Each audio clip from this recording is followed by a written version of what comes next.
heavy her load must have seemed that day. I'm not talking about the water. She would have carried water home from the well from the time she was old enough and strong enough to handle those huge water jars. She would have been used to that weight.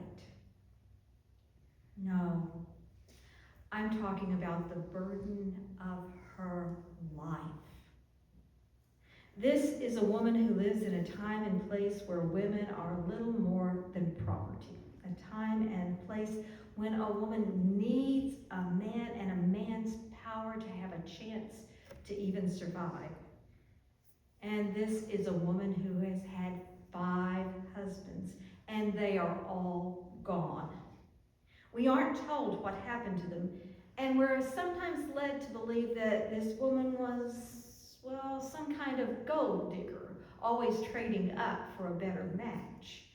Or maybe she was a loose woman, unable to restrain her insatiable desires. But listen to this. It was far easier for a man to divorce a woman with far fewer consequences for himself. And one of the most common reasons to divorce a woman, oh, I hate to say it, was because she was barren, because she couldn't have children.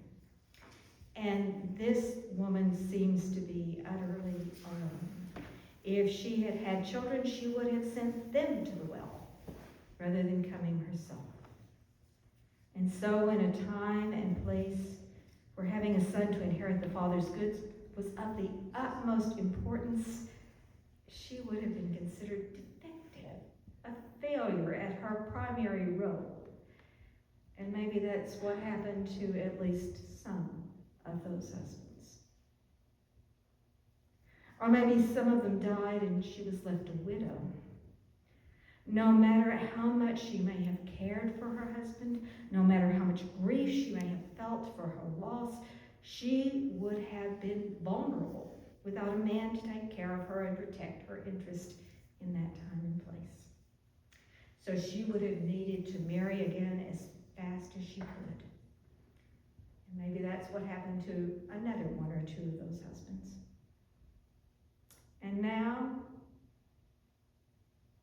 she has a man who she probably hoped would offer her some security and stability. But he won't even dignify the relationship by claiming her, by marrying her. Rather than protecting her, he has left her open to the snickers and sneers of the other women in the village, the leering looks and rude suggestions from other men. No wonder she has come to the well at noon in the heat of the day when no one else is likely to be there. What a burden she is carrying. The failures, the losses, the shame, the uncertainty. I'm surprised she didn't stagger under that load. And then she sees him sitting there, a man all alone, and a Jewish man at that. And she is alone too. Did she fear for her safety? Wonder if he might be a bandit or worse?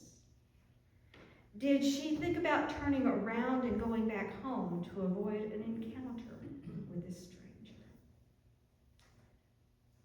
After thinking it over, did she decide that anything he might do to her couldn't be much worse than what she was already experiencing?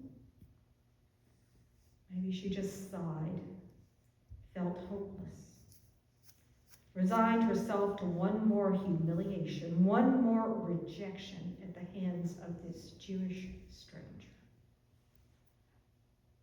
It's clear that she expects rejection. I can almost see the defiance in her walk as she approaches, the defensive set to her shoulders, the fire in her eyes as she looks down to avoid looking him in the face. And then Jesus does the one thing she never expects. He asks for her help. Oh, she's still a little suspicious of his motives. Why are you, a Jew, asking me, a Samaritan, and a Samaritan woman at that, for water? You're not about to drink from the same dipper I would. What's your game? But Jesus doesn't take offense. Instead, he engages her attention with a puzzle, a riddle, and she responds. What follows is the longest recorded conversation we have between Jesus and an ordinary woman, or anyone else for that matter, a woman any other Jew would have seen as unclean, absolutely not worth bothering about. But Jesus isn't just another Jew. Jesus is God with us, with every one of us. And what God sees as precious and worthy of care, Jesus sees as precious too. Well, at first the woman takes what Jesus says literally, and she's puzzled by it. But here's the thing. She doesn't give up. She keeps talking with Jesus, listening, asking questions, thinking about what he says until she gets it. He is the Messiah. And he's right there, sitting beside the village well. Jesus treats her as more than the sum total of the failures and disappointments of her life. He treats her as someone capable of hearing the gospel and responding. Oh, and does she respond? This woman who came for water at the height of the day's heat leaves her water jar behind, just like James and John and Peter and Andrew left their nets behind, and follows Jesus. She races, she flies back to the village where she was a byword, and she brings them the good news. She becomes the first evangelist, the good news bringer, to the Samaritans, to the Gentiles. Although her proclamation is perhaps a bit tentative, he can't be the Messiah, can he? Think about how much courage it took to do what she did. She faced those she knew had little reason to afford her any respect, to give credence to anything she might say, especially when it came to a man, a stranger, and she did it anyway. She is so transformed by her experience with Jesus that they all come out to see for themselves. And they find that what she has said is true. They beg Jesus to stay with them, and he does for 2 days.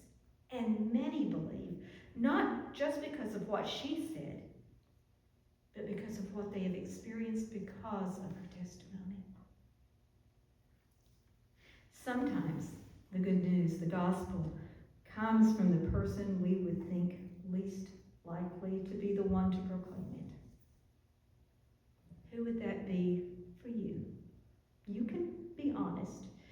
The only ones who will hear your answer are you and God. For many people, the writer Anne Lamott would fit into a lot of their least likely categories. Raised in an aggressively non-religious home, Lamott, by her adult years, was an unwed mother with serious problems with drugs and alcohol, who went from one abusive relationship to another, searching for something she just couldn't name, something that just kept calling to her.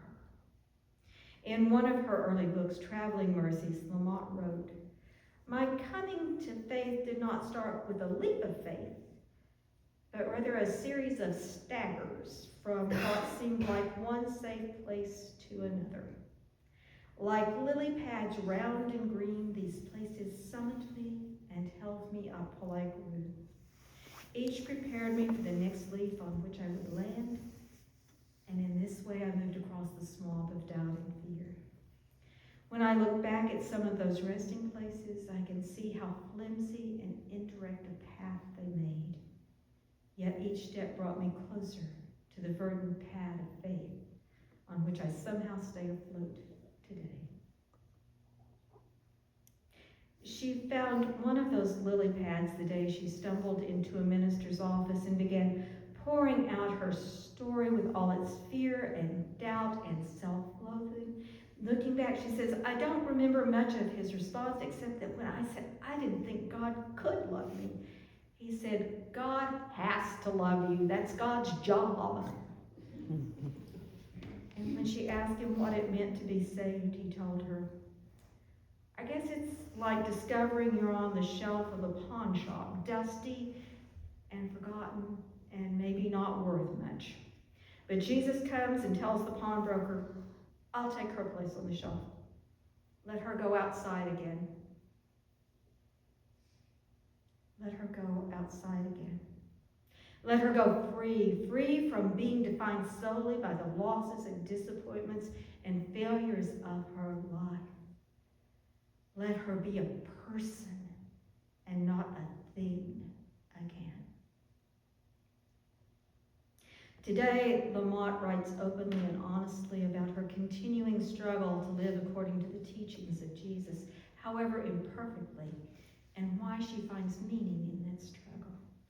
And thousands have found comfort and inspiration and hope in her words, have come to believe that a God who could care about someone like Anne Lamont could and does care about them too.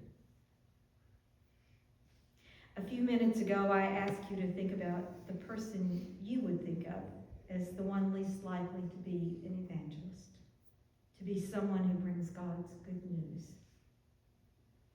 And when I did, maybe you thought of yourself or someone you love. If so, hear this. Take heart. The love of God in Jesus Christ that transformed the woman at the well, that is transforming Anne Lamont, is still at work in the world today, in you, in me, in the ones we love. And that's good news. News we can boldly proclaim. That's gospel truth, and we can count on it. Oh, thanks be to God for this indescribable gift of love. Amen.